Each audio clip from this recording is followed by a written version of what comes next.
શિક્ષકનો role શું છે જિંદગીમાં? ક્યારેક એમ થાય કે શું કર્યું આપણે સ્કૂલમાં, કોલેજમાં, ખાસ કરીને શાળામાં. આજે પણ મને મારી શાળાના કેટલાક શિક્ષકો એવા યાદ છે, હવે તો દુનિયામાં પણ નથી, પણ એ શિક્ષકો એટલા બધા યાદ છે કે હું યાદ કરું ને તો એમનો હાથ મારા માથે એકચ્યુઅલી ફરતો હોય એવું હું અનુભવી શકું. એટલું બધું વાલ. આજે મારું ગુજરાતી સારું છે તો મારે યાદ કરવા પડે મારા શિક્ષક શંભુભાઈ પટેલને, કે જે ક્લાસમાં કવિતા એટલા રસથી સમજાવે, તમને મજા આવે, ગુજરાતી ભાષા માટે પ્રેમ થાય. બધા આજકાલ અંગ્રેજી માધ્યમની પાછળ પડ્યા છે. બધાને એમ છે કે અંગ્રેજી નહીં આવડે તો રહી જઈશું, અંગ્રેજી વગર દુનિયામાં કોઈનું ભલું નહીં થાય. અંગ્રેજી કેમ જલ્દી આવડે? છોકરાઓને અંગ્રેજીમાં મૂકે તો ફટાફટ એબીસીડી આ તે શીખી જાય. આ કક્કો શીખતા આપણને વાર લાગે. એનું સૌથી મોટું કારણ એ છે કે અંગ્રેજીમાં પહેલા શું શીખવાડે? કવિતા. 1 2 બકલમાં શું, 3 4 shut the door, twinkle twinkle little star, Johnny Johnny yes papa. કઈ લખતા વાંચતા એબીસીડી શીખવતા પહેલા શું શીખવાડે? કવિતા, જોડકણા. તમને યાદ રહી જાય. ગુજરાતી ભાષામાં સુંદર જોડકણા છે. કેટલા બધા છોકરાઓને હું કહું ત્યારે એમ કે કેમ ચોરી કરવા ચાલ્યા ચોર, સોની પોળમાં થાતો શોર, સિપાઈ મળ્યા સામા, બાના ભાઈ તે બોલો બોલો. મામા લાવે છુક છુક ગાડી, બાને માટે લાવે સાડી, સાડીના રંગ પાક્કા, બાપના ભાઈ તે કાકા કાકા કારેલા, કાકીએ વઘારેલા, કાકી પડ્યા રોઈ, બાપની બેન તે. કેટલી સરસ વાત છે. શિયાળે શીતળ વાવાય, પાન ખરે ઘઉં પેદા થાય, પાકે ગોળ કપાસ કઠોળ, તેલ દરી ચાવે તંબોળ. કેટલી સરસ વાત. બધો આખો શિયાળો સમજાઈ જાય તમને. કયો પાક થાય, કઈ ઋતુ હોય, ઘરે શરીરે ડગલી શાલ, ગરીબ તના ફાટે પગગાલ, બધું આવી ગયું. ક્લાસ બી સમજાઈ ગયા તમને કે બે જુદા વર્ગ છે. એક જે લોકો શાલ ઓઢે, ડગલો પહેરે, ને બાકીના લોકો શિયાળામાં હેરાન થાય. આટલું બધું તમને 4 લીટીમાં ગુજરાતી ભાષા શીખવે છે. પ્રશ્ન એ છે કે આપણે જયારે ગુજરાતી ભાષાની વાત કરીએ ને ત્યારે બહુ આપણને જરાક ક્યાંક કશેક ઓછું આવી જાય છે. અંગ્રેજી નથી આવડતું એ બાબતે આપણે બધા થોડા જાતને ઓછા સમજીએ છીએ. મારે તમને બધાને એવું કહેવું છે કે તમને અંગ્રેજી નહીં આવડતું હોય ને તો મોટી ઉંમરે શીખી શકાશે. અંગ્રેજી શીખવા માટે બહુ વરસ પડ્યા છે, પણ ગુજરાતી શીખવા માટે તમારું બાળપણ બેસ્ટ છે. તમારા બાળપણમાં તમારી ભાષા પાક્કી શીખી જજો, કારણ કે ગુજરાતી આવડતું હશે ને તો તમારા મૂળ જમીનમાં રહેશે. પછી ઝાડ ગમે એટલું ઊંચું થાય વાંધો નહીં આવે, પણ જો મૂળ સોતા ઉખડી જઈશું ને તો ક્યાં જઈને વવાઈશું? ક્યાંય નહીં. ઝાડ પડે પત્યું, પછી એનું કઈ ન થાય. એટલે જરાય મનમાં એવી હિણપત રાખશો નહીં કે ગુજરાતીમાં કઈ આવડશે નહીં, અંગ્રેજી નહીં આવડે તો આગળ કેવી રીતે વધીશું, કેમ જીવનમાં કરીશું. ને હું ગુજરાતી મીડિયમમાં ભણી છું ને મારો દીકરો પણ ગુજરાતી મીડિયમમાં ભણ્યો છે, અને જિંદગીમાં ક્યાંય કોઈ જગ્યાએ અમે પાછા નથી પડ્યા વિશ્વભરમાં, ને તમે નહીં પડો, હું તમને વચન આપું છું. એટલે સૌથી પહેલા તો તમારી ભાષાને બહુ પ્રેમ કરજો. ગુજરાતી પાકું શીખો, ચોખ્ખું બોલો, ગુજરાતી વ્યાકરણ સાચું બોલો. આ બધું બહુ જ જરૂરી છે. તમારી ભાષા તમને આવડતી હશે ને તો વિશ્વભરની ભાષાઓ આવડી જશે. આમાં થાય છે એવું કે મમ્મી બહાર લઈને જાય એટલે કે જો બેટા કાવ, અને દાદી લઈને જાય તો કે જો બેટા ગાય. છોકરું કન્ફ્યુઝ થઈ જાય કે આ ગાય છે કે કાવ છે. યાર આ લોકો રોજ જુદું કે છે. મમ્મી વાર્તા કહેતી હોય કે એક પેરેટ હતો, દાદી સાંજે વાર્તા કે એક પોપટ હતો. સેમ વાર્તા હોય પણ છોકરાને એમ થાય કે આમ સાંભળી છે પણ નથી સાંભળી. અગત્યનું એ છે કે આપણે બધા પહેલા પોપટને ઓળખીએ, પેરેટને ઓળખી લઈશું પછી. ઉતાવળ નથી. આ બહુ મહત્વની વાત મારે તમારી સાથે કરવાની છે કે ગુજરાતી આવડતું હશે તો બાકીનું બધું શીખી જવાશે, વાંધો નહીં આવે. પણ જો ગુજરાતી જ નહીં આવડે ને તો બીજી કોઈ ભાષા નહીં આવડે. ચોખ્ખી ભાષા હોવી જોઈએ, આવું મારું માનવું છે. બીજી એક મજાની વાત તમારી સાથે કરવી છે કે આપણે બધા, એમણે કહ્યું યત્ર નાર્યસ્તુ પૂજ્યંતે રમંતે તત્ર દેવતા, આ બધા શ્લોક આપણી ભાષામાં છે. નારી તું નારાયણી, યા દેવી સર્વભૂતેષુ શક્તિ રૂપેણ સંસ્થિતા, અને શાંતિ રૂપેણ સંસ્થિતા, સમુદ્ર વસને દેવી પર્વત સ્તન મંડલે વિષ્ણુ પત્ની નમસ્તુતે. ઠીક છે. ઘેરથી સાંજે બહાર નીકળીએ ને એટલે મમ્મી એમ કે જમાનો ખરાબ છે, તું છોકરી છે. અહીંથી શરૂ થાય સત્ય, રિયાલિટી. આ બધી વાતો મારા હિસાબે આ જગતમાં કોઈક જમાનામાં સાચી હશે. હવે નારી પૂજાતી નથી. આ આપણે બધાએ પહેલા તો સમજી લેવાનું છે. અને બીજી સૌથી મહત્વની વસ્તુ જે મારે બધી માતૃશક્તિઓને, બધી વાલી માતાઓને કહેવી છે એ કહેવી છે કે જમાનો ખરાબ છે, બહુ ખરાબ છે. હું પણ માનું છું. રોજ 2 બળાત્કારના સમાચાર હોય છે, રોજ 2 છોકરીઓને ઉપાડી ગયાના સમાચાર હોય છે. પણ એની સાથે સાથે મારે તમને જે વાત માતૃશક્તિઓને કહેવી છે ને એ છે કે તમારા સંસ્કારમાં અને તમારી દીકરી સાથેની દોસ્તીમાં વિશ્વાસ રાખો. બીજી કોઈ વાત મહત્વની નથી. કેટલી બધી મમ્મીઓ દીકરીને એમ કે મને બધું સાચું કહેજે બેટા, બધું માને કહેવાય, હું તારી દોસ્ત, મને કહેજે. અને પછી દીકરી આવીને એમ કે 15 વર્ષની 11માં 12માં ભણતી દીકરી કે મારી ક્લાસમાં એક છોકરી છે ને એને બોયફ્રેન્ડ છે, એ મોબાઈલ ઉપર એની જોડે ચેટિંગ કરે છે. આ વાત સાંભળીને માનું પહેલું રિએક્શન શું હોય? તારે નથી ને?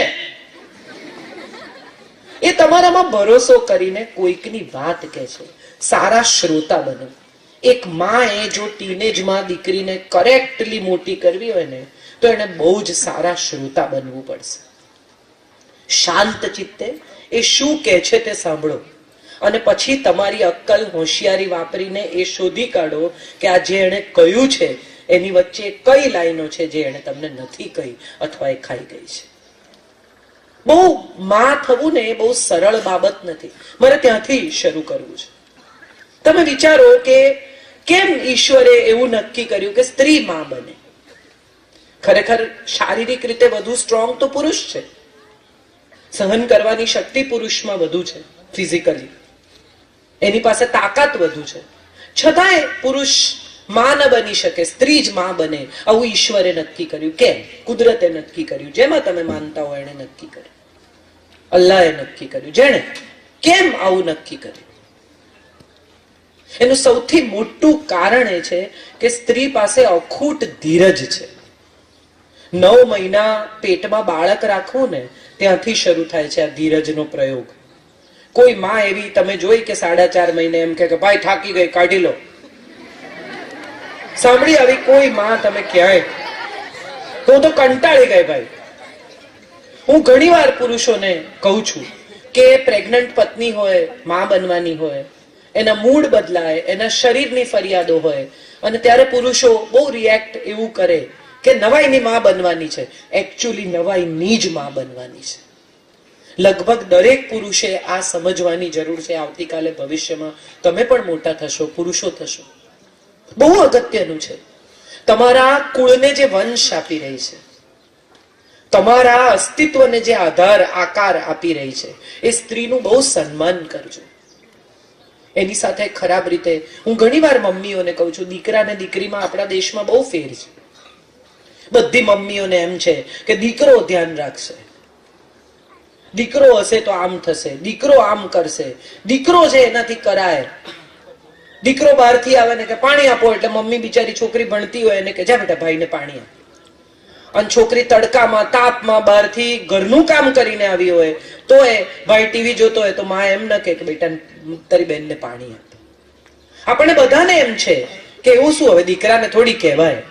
ખરેખર સત્ય એ છે કે હવે જેમ જમાનો બદલાઈ રહ્યો છે ને એમ આપણે જ્યારે એમ કહેતા હોઈએ કે આપણે દીકરીને દીકરાની જેમ ઉછેરીએ છીએ તો આપણે દીકરાને પણ થોડોક દીકરીની જેમ ઉછેરવો પડશે. કારણ કે સૌથી મહત્વની વાત એ છે કે આપણે ભણેલી છોકરી લાવીશું. ભણેલી હશે તો થોડું કમાતી હશે, બહાર જતી હશે, દુનિયા જોઈ હશે, સમજતી હશે અને એની એટલી અપેક્ષા ચોક્કસ હશે કે મારો જીવન સાથી, મારો પતિ, મારો ધણી, જે શબ્દ તમારે વાપરવો હોય, મારો હસબન્ડ થોડુંક મને સમજે અને થોડુંક મારું ધ્યાન રાખે, થોડો દોસ્ત હોય, થોડો મિત્ર હોય. એ આગળ ચાલે ને હું પાછળ ચાલું એવી જિંદગી હવેની દીકરીઓ નહીં સ્વીકારે. એટલે જ્યારે તમારા દીકરાને ઉછેરો ત્યારે એટલું ચોક્કસ યાદ રાખજો કે ભણેલી ગણેલી છોકરી જો ઘરમાં આવશે તો એ છોકરીની સાથે એના તમારો દીકરો સુખી થાય એવું પણ જો ઈચ્છતા હો તો તમારા દીકરાને થોડુંક કામ પોતાની જાતે કરી લેવાની ટેવ પાડજો. પોતાની ચાદર લઈ લે, એના કપડા શોધી કાઢે, થોડું કામ. એવું નહીં કે વાસણ ઘસી નાખ, ચાલ. આપણે રામો નથી બનાવો કે પત્ની ઘેર આવીને આમ બેઠી હોય, નેલ ફાઇલ કરતી હોય કે પછી વાસણ ઘસ્યા નહીં. એવું આપણે નથી. એક ભાઈએ કીધું એક મિત્રને કે હું ઘેર ન જાઉં ને ત્યાં સુધી મારી પત્ની જમે જ નહીં. તો કે શું વાત કરો છો, આ જમાનામાં પણ આવી પતિવ્રતા પત્ની છે? કે હા, હું ઘેર ન જાઉં ત્યાં સુધી જમે નહીં. એટલે પેલા ભાઈએ કહ્યું કે પણ એવું કેમ? તો કે હું જઈને રાંધું તો જમે ને. આપણે એવા નથી થવું.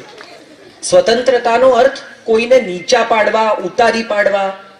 સ્વતંત્રતાનો અર્થ કોઈનું અપમાન કરવું, કોઈની લીટી નાની કરવી, આવો નથી. પેન્ટ પહેરવાથી સ્વતંત્ર નથી થવાતું. હું ઘણી વાર આ વાત કહું છું કે સ્વતંત્ર હોવું, મજબૂત હોવું, ઇન્ડિપેન્ડન્ટ હોવું, ફેમિનિસ્ટ સ્ત્રી સ્વાતંત્ર્યની વાત કરવી, એને માટે પેન્ટ પહેરવાની, ટૂંકા કપડા પહેરવાની, સિગરેટ પીવાની, શરાબ પીવાની, મોટી મોટી વાતો કરવાની જરૂર નથી. સ્વાતંત્ર્ય કોને કહેવાય?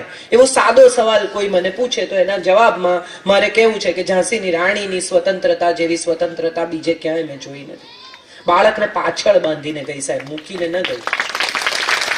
આ બહુ મોટી વાત છે.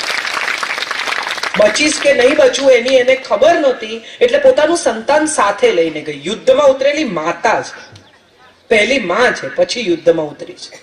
બચ્ચાને છોડીને નથી ભાગી ગઈ.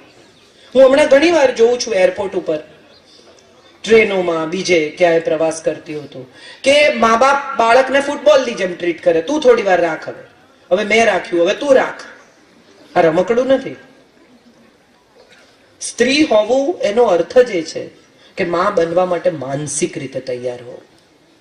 અને માં બનવા માટે માનસિક રીતે તૈયાર હોવાનો સૌથી મોટો દાખલો શું? તમારા ઘરમાં પણ નાની બહેનો હશે, તમે પણ નાના હશો. નાનકડી ઢીંગલી 3 વર્ષની દીકરીને આપી જુઓ, એને શીખવવું ન પડે કે માં કેવી રીતે બનાય, કેવી સરસ ઉપાડે. 2, 2.5, 3 વર્ષ પોતે જ ઢીંગલી હોય તો એ ઢીંગલી કેવી સરસ ઉપાડે. અને એ જ ઢીંગલી 3 વર્ષના છોકરાને આપી જુઓ. હાથમાં કાતર બાતર આવે તો વાળ કાપી નાખે, હાથ છૂટા પાડે, પછી પગની જગ્યાએ ભરાવે, પછી પગ છૂટો પાડે, હાથની જગ્યાએ ભરાવે, પછી જુએ કે નવી જાતનું પ્રાણી કેવું લાગે છે.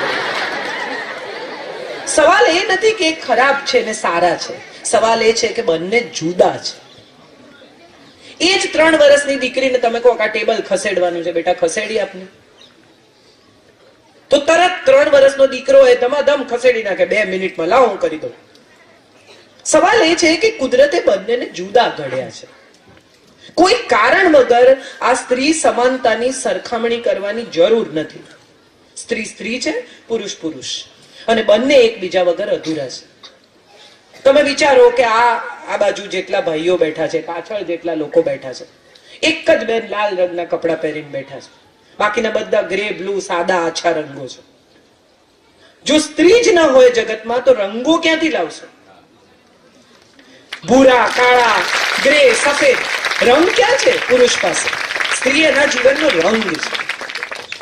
અને રંગની સાથે તમે વિચાર કરો કે જો ફૂલ ગમે એટલું ખૂબસૂરત હોય, ગમે એટલું, આ ફૂલનું કોઈ મહત્વ નથી જ્યાં સુધી એનામાં સુગંધ નથી.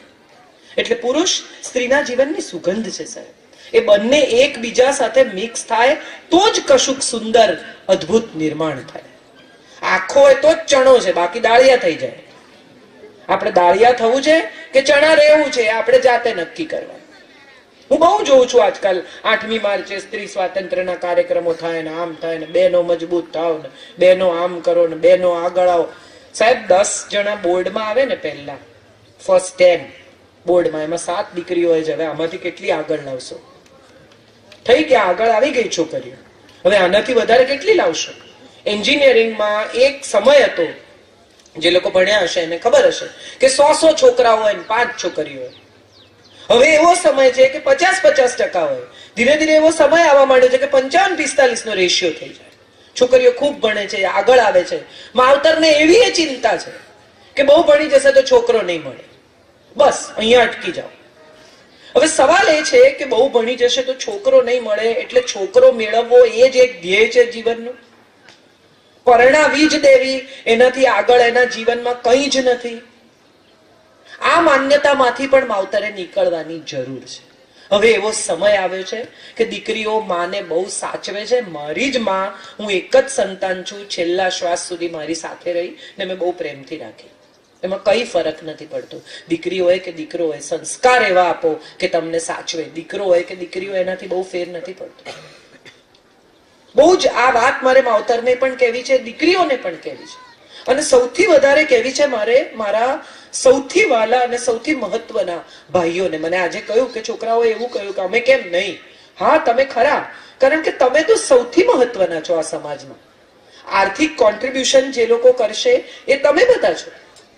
સ્ત્રીઓમાંથી 50% નોકરી કરશે કદાચ, પણ તમારે તો 100% વ્યવસાય અને કામ સાથે, નોકરી સાથે સંકળાવાનું છે. આ દેશનું અર્થતંત્ર તમે ચલાવશો. તો સવાલ એ આવીને ઉભો રહે છે કે જે લોકો અર્થતંત્ર ચલાવે છે, જે પગાર લાવે છે, જે ધંધો કરે છે, જે દેશની ઇકોનોમીમાં ઉમેરો કે ઘટાડો કરે છે, એ લોકો, તમે બધા આવતા વર્ષે, 5 વર્ષે, 10 વર્ષે વોટર છો. એ લોકો જો અમુક માન્યતાઓથી ઘેરાયેલા હશે ને, તો તમે બધા અમુક રીતે જીવનને જોતા શીખશો.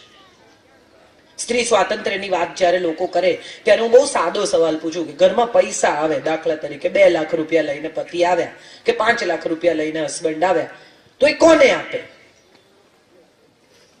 કોને આપે? મમ્મીને. હવે નહીં બોલે.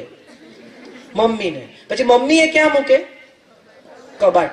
તમે પણ માતૃશક્તિઓ બધી આમાં જ છો. કબાટમાં મૂક્યા પછી જો 5 આપ્યા હોય, એમાંથી 2 પતિ માગે તો શું કે? કેમ? એના પૈસા એને મૂકવા આપ્યા અને તોય પૂછી ના આપે. બેંક પૂછે છે કે કેમ જોઈએ છે? હવે આનાથી વધારે સ્વતંત્રતા તમને ક્યાં મળે કે ઘરનું આખું અર્થતંત્ર તમારા સમર્પિત હોય. શું લાવવું, કેટલું લાવવું, મહેમાન આવે તો શું જમાડવું, કઈ ચાદરો પાથરવી, કયા વાસણ કાઢવા, આ બધું તમારા હાથમાં છે. તો સવાલ એ છે કે આપણે કઈ સ્વતંત્રતા માટે ઝઘડો કરીએ છીએ. અમને સ્વતંત્રતા નથી મળી. જે સ્ત્રીઓએ જીવનભર કામ નથી કર્યું ને, એને બહુ એમ લાગે છે જે કમાય છે એને બહુ મજા છે. આપણે તો કમાયા નહીં, આ બધી બાઈઓ મજા કરે, પોતે કમાય, પોતે વાપરે. જે કમાય ને એને વાપરવાનો ટાઈમ જ નથી રહેતો. આ સત્ય તમને સમજાવી દઉં. હું ગમે એટલા પૈસા કમાતી હોઉં, હું દુકાનના પગથિયા ચડીને કપડાં ખરીદી શકું એટલો મારી પાસે સમય નથી રહેતો. અને તમે કેટલી બહેનોને અહીંથી ભાવનગર ખરીદી કરવા જતી જોઈ? ભાઈઓ જાય જ કોઈ દી 6 ભેગા થઈને કે અમે ભાવનગર ખરીદી કરવા જઈએ? સાંભળ્યા કોઈને? તો કોણ વધારે જીવનમાં મજા કરે છે? આ સવાલ આપણે આપણી જાતને પૂછવાનો છે. પશ્ચિમથી આ વિચાર આવ્યો નારી સ્વાતંત્ર્યનો, આપણે સ્વીકારી લીધો. આપણા દેશમાં તો આ શ્લોક પશ્ચિમ સમજ્યું એ પહેલાથી છે. યત્ર નાર્યસ્તુ પૂજ્યન્તે રમન્તે તત્ર દેવતા. પશ્ચિમને આ સમજણ પડીને એ પહેલા આપણે ત્યાં સ્ત્રી સન્માન હતું.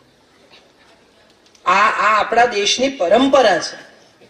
આપણા દેશમાં દ્રૌપદી પૂછે છે કપડા ખેંચાતા હોય ત્યારે કે પહેલા જાતને હાર્યા કે મને હાર્યા? આટલી લોજિસ્ટિક, આટલી બુદ્ધિશાળી સ્ત્રીઓ હતી સાહેબ, આટલી જીનિયસ કે જે કપડા ખેંચાતા હોય ત્યારે એમ પૂછી શકે કે પહેલા જાતને હાર્યા કે મને હાર્યા? ને જો પહેલા જાતને હાર્યા તો મને દાવમાં મૂકવાનો અધિકાર છે? આ લીગલ કોર્ટનો સવાલ છે. અને પૂછ્યો એને હિંમતથી. આ સ્ત્રીઓ છે આપણા દેશની. સુકન્યા છે, અનસુયા છે, કેવી કેવી સ્ત્રીઓની પરંપરાઓ છે. મીરા છે, ઘર છોડીને નીકળી જાય છે. સ્વતંત્રતા એ છે કે મહેલમાં નથી રહેવું. આ બધી બહેનો જે સ્વતંત્રતાના નામે ઝંડા લઈને શહેરોમાં નીકળે છે ને, એમનો પ્રોબ્લેમ એ છે કે એમને એમની ગાડી એમનો વર આપે, એમના મોબાઈલનું બિલ એમનો વર ભરે, એમના ક્રેડિટ કાર્ડના બિલ એમના વર ભરે, અને પછી એ સ્વતંત્રતા માટે યુદ્ધ કરે. એનો કાંઈ મતલબ નથી. સ્વતંત્ર થવું હોય તો પોતાના ખર્ચા પહેલા તો જાતે ઉઠાવો, પછી પોતાની જવાબદારી જાતે લો, અને પોતાના ખર્ચા ઉઠાવો, પોતાની જવાબદારી લો, એ પછી બીજાની જવાબદારી લઈ શકો એટલા સક્ષમ થાઓ તો તમે સ્વતંત્ર થઈ શકો. ગેસનો બાટલો બદલવો હોય તો ઘરમાં દિયર કે વરને બોલાવવો પડે તો તમે સ્વતંત્ર નથી. જાતે બદલો. આવડે છે ગેસનો બાટલો બદલતા, ઇલેક્ટ્રિકનું બિલ ભરતા, બેંકની સ્લીપ ભરતા, ટિકિટ બુક કરાવતા? આ આવડે તો સ્વતંત્ર થવાય. મારે ભાવનગર જવું છે, ટિકિટ બુક કરાવી દો ને, તો તમે સ્વતંત્ર નથી. અને હું તો સ્વતંત્રતાના પક્ષમાં જ નથી. હું તો એવું માનું છું કે સ્નેહનો પક્ષ છે, સ્વતંત્રતા નામનો કોઈ પક્ષ જ નથી. અર્થ વગરની વાત છે. નારાયણી હોવું એટલે શું? દેવો જાય નમે કે અમને રાક્ષસોથી બચાવો, એ નારાયણી છે સાહેબ. એમ નથી હોતી નારાયણી. જેને દેવ નમે કે ભાઈ અમને રાક્ષસથી તું બચાવ, અને કાલી દુર્ગામાંથી થાય અને જે ત્રિશૂળ ઉપાડે, એ નારાયણી છે. રોજે રોજે ત્રિશૂળ લઈને નીકળી નથી પડતી. મારું મારું આવું નથી કરતી. ખરેખર રાક્ષસ આવે તો ત્રિશૂળ ઉપાડે, એ દેવી છે. દેવી એ નથી કે રોજ બધાને બીવડાવે કે મારી પાસે ત્રિશૂળ છે, કાઢીશ. એમ ના હોય. અને રોજ બીવડાવે એનાથી કોઈ બીવે નહીં. પછી કે તો બોલે હવે કઈ કાઢે નહીં, કીધે રાખે. સત્ય એ છે કે જો ખરેખર તમારી પાસે કોઈ મુદ્દો હોય, ખરેખર તમારી પાસે કોઈ વાત હોય, તો એને યોગ્ય સમયે બહાર કાઢો. તમારી પાસે 10 લાખ રૂપિયાનો હીરાનો હાર હોય અને પહેરીને તમે શાક લેવા જાઓ તો બધા શું કે ગાંડી જો નીકળી. પહેરાય રોજ. સાચું હોય તોય લોકો ખોટો જ માને. કેમ કે તમે પહેરીને આમ તેમ રખડો. પણ જો ખોટો હાર પણ તમે લગ્ન પ્રસંગે પહેર્યો હોય તો શું લાગે? સાચો હશે. હો કેમ? કારણ કે યોગ્ય પ્રસંગ છે. તમારો ગુસ્સો, તમારો આક્રોશ, તમારી માગણી, તમારું યુદ્ધ, તમારી લાગણી, તમારો વિદ્રોહ પણ સાચા પ્રસંગે કરો. મમ્મી એમ કે બેટા 2 રોટલી મૂકી હતી, એક જ ખાધી, તું તારું કામ કર. ના, આ ભાષામાં માં જોડે બોલાય જ નહીં. જે દીકરી માં જોડે આ ભાષામાં બોલે છે, જે દીકરો માં સાથે આ ભાષામાં બોલે છે, એને એટલું સમજી લેવાની જરૂર છે કે તમે નહોતા બોલી શકતા ને ત્યારે પણ જેને સમજણ પડતી હતી ને એ તમારી માં છે. મહેરબાની કરીને એને તને સમજણ નથી પડતી એવું તો કહેતા જ નહીં. કારણ કે તમે આવીને ચપ્પલ ઉતારશો ને એમાંથી માને ખબર પડી જશે કે તમારા મગજમાં શું ચાલે છે. તમે એના શરીરનો હિસ્સો છો, એ તમારા શરીરનો હિસ્સો નથી. મારો એક હાથ છે મારા કંટ્રોલમાં હોય, મારા હાથના કંટ્રોલમાં મારું શરીર ના હોય. એ શરીર છે, તમે હાથ, આંગળી, પગ, નાનો ટુકડો છો. આ કાયમ માટે યાદ રાખજો. ખાઈ નહોતા શકતા ત્યારે જેને દવડાવ્યા એ માં છે. ચાલી નહોતા શકતા ત્યારે જે ઉચકી ઉચકીને ફરી એ માં છે. રાત્રે તમે રડતા હતા ને ત્યારે જેને ઉજાગરા કર્યા ને એ માં છે. મૂર્ખી છે, જુનવાણી છે, દેશી છે, તમે બહુ હોશિયાર થઈ ગયા છો, આ બધા પછી પણ એ માં છે ને તમે સંતાન છો. આ કોઈ દિવસ નહીં ભૂલતા.